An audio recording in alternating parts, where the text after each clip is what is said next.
But I just want to be real honest with you here right now. Some of you in this room tonight are really struggling with sin in your life. It may not be terrible sin, it may not be big sin, it may not be deep sin, or it may be some of the worst sin that we've ever heard. I don't know. I know there's all kind of different people in here, but here's what I know. Sin is sin. And because sin is sin, you can tell people and you can fake it all you want, but you know it's killing you. You know it's bothering you. You know it is eating you alive because you have not really, truly, fully given your life over to Jesus Christ. I'm here tonight because I love you. And I'm going to tell you sometimes what hurts because it's true, because I love you, but because even more so, Jesus loves you. And here's the truth. If you do not turn from your sin and turn and give your life to Jesus, you are going to look him in the eye one day after you die, and you're going to have to answer for your life, and you will lose, and he will throw you into hell. But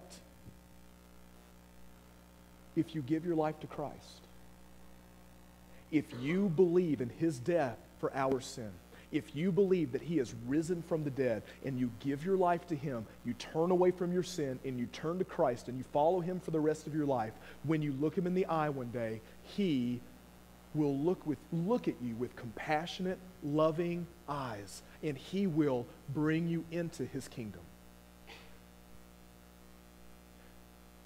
God created you for Jesus. Jesus is what you were created for. Jesus is what you've been waiting for. Jesus is what you've been longing for. That sin does not make you happy. The lifestyle you're living does not please you.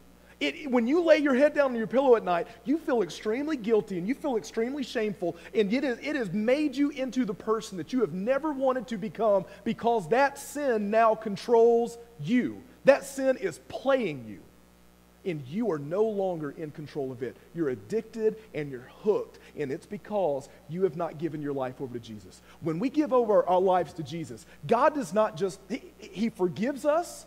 God gives us a pure heart. He cleanses our lives. But here's something super cool that we don't talk about enough.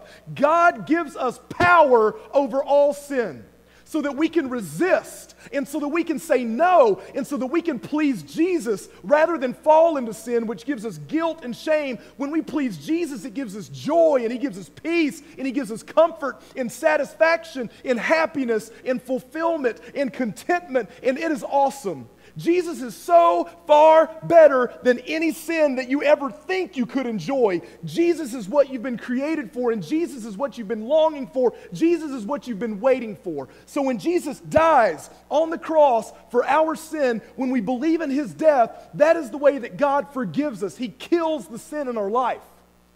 When Jesus raises from the dead, that is God giving us the opportunity through the power of Christ to have power over sin so that we're not just forgiven, but we are given the power to overcome sin in our life so that we can please and worship Christ as our King. Turning to Christ is worth it. Turning to Christ is so worth it. I thank God that he gave me that opportunity at the age of 5. I have never one time regretted it. It's amazing.